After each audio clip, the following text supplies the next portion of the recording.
भागवत धर्माचे निगुणे एक उद्धरती श्रवणे एक तरती पठणे एक निस्तरती ध्याने संसार पाशान। पूजनीय स्वामी कृष्णानंद लिखित शुक उवाच श्री एकनाथी भागवत भावार्थ कथा या ग्रंथातील आज ऐकूया पुष्प चौथं अनंताचे अवतार नैष्कर्माचा बोध याचा भाग तिसरा। राजा, भगवंत हा भक्तीचा कैवारी आहे, म्हणून तो भक्तासाठी अवतरतो. भक्ताच्या भक्तीतील आर्तता त्याला अवतार घ्यायला भाग पडते. असे या अनंताचे अनंत अवतार आहेत. सगळं सांगणं शक्यच नाही, तरी पण तुला कळतील असे काही प्रमुख अवतार सांगतो, ते ऐक. ब्रह्मदेवांचे 4 पुत्र सनकादी कुमारांना ब्रह्मज्ञान देण्यासाठी त्यानं हंसाचा अवतार घेतला. ज्याच्या नावाच्या कृतांतालाही भय वाटतं तो त्रिमुखी दत्तात्रेय अनंताचाच अवतार आहे. त्यानं मत्स्य अवतार घेऊन प्रलयाचं निवारण करून पृथ्वी वाचवली. कूर्म अवतारात मंदराचल पर्वत पाठीवर घेऊन जगाला वाचवलं. गजेंद्राची आर्त हाक ऐकून क्षणार्धात उडी घेऊन त्याला नक्र म्हणजे मगर मिठीतून वाचवलं. प्रलयकाली सागरात गटांगळ्या खाणाऱ्या, त्याही वेळी भगवंताचा धावा करणाऱ्या मार्कंडेय ऋषींना वटपत्रावर बालक रूपानं प्रगट दर्शन देऊन तोच इवलासा आधार देत प्रलयातून सोडवलं. जेव्हा दैत्यांनी देवांची नगरं उद्ध्वस्त करायला आरंभ केला, तेव्हा नारायणानं मूर नावाच्या श्रेष्ठ दैत्याला मारून देवांना वाचवलं. इतकंच नव्हे तर त्याची स्मृती म्हणून मुरारी हे नामाभिधान स्वतः धारण केलं. हिरण्यकश्यपू नावाचा दैत्य नारायणाशी वैर ठेवून राहत होता. त्याचा पुत्र प्रल्हाद हा नारायणाचा भक्त होता. हिरण्यकश्यपूनं शिवाकडून वरदान मिळवलं होतं. त्यातून त्याचा उन्माद वाढला. प्रल्हादाची म्हणजे नारायण भक्ताची अनन्य छळवणूक तो करीत असे. त्याचं पारिपत्य करण्यासाठी आणि भक्ताला अभय देण्यासाठी नारायणानं नृसिंहाचा अवतार घेतला. बटू वामनाचा अवतार घेऊन बळीचा उद्धार केला अन त्याचा द्वारपाल झाला. क्षत्रियांना कृषीवलांना आधार देण्यासाठी परशुरामाचा अवतार घेतला. आणि मानवी जीवन हे कर्तव्य पालनातूनच उन्नत होतं याचा आदर्श दाखवणारा श्रीराम हा नारायणाचा अवतार आहे. राजा, असे लहान मोठे किती अवतार सांगावेत.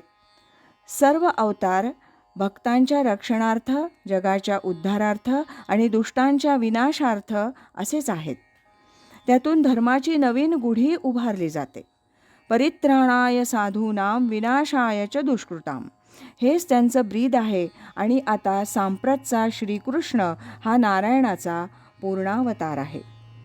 द्रुमिलांच्या आतापर्यंतच्या अवतार कथनातून भक्त आणि भगवंत ह्यांचं प्रगटीकरण निमिराजाच्या लक्षात येत असतानाच श्रीकृष्ण पूर्णावतार म्हणताच त्याला कळेना भगवंताचे पूर्ण अपूर्ण अवतार कसे.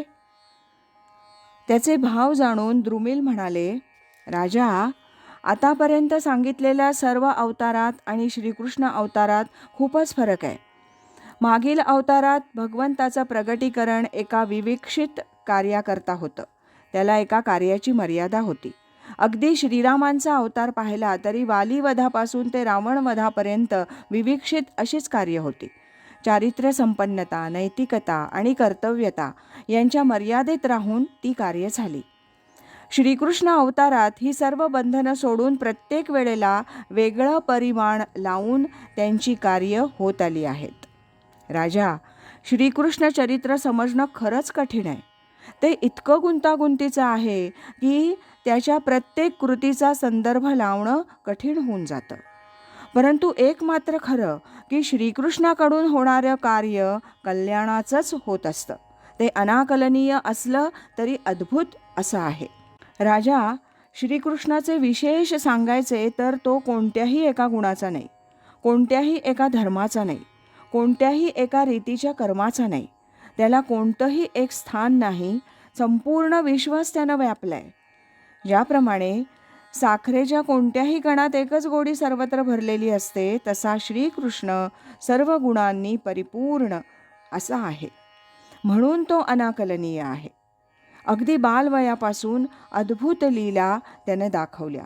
पुतनेचं स्तनपान, कालियामर्दन, करांगुलीवर गोवर्धन, अघासूर, कंस, शिशुपाल या अधर्मींचं निर्दालन, पुढे कौरव पांडवांच्या महासंग्रामात त्यांची कृष्णनीती पाहता कुणालाही त्याचं समर्थन करता येणार नाही.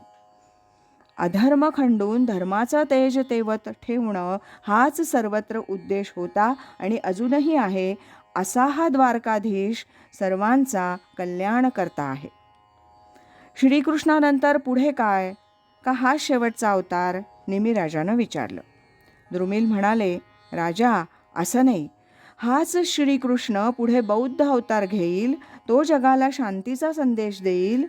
क्षमा, दया, शांती हाच जीवनाचा मोक्ष आहे, या शांती तत्वाचा प्रसार करेल. परंतु त्याचा हा बोध फारच थोड्या लोकांना समजेल.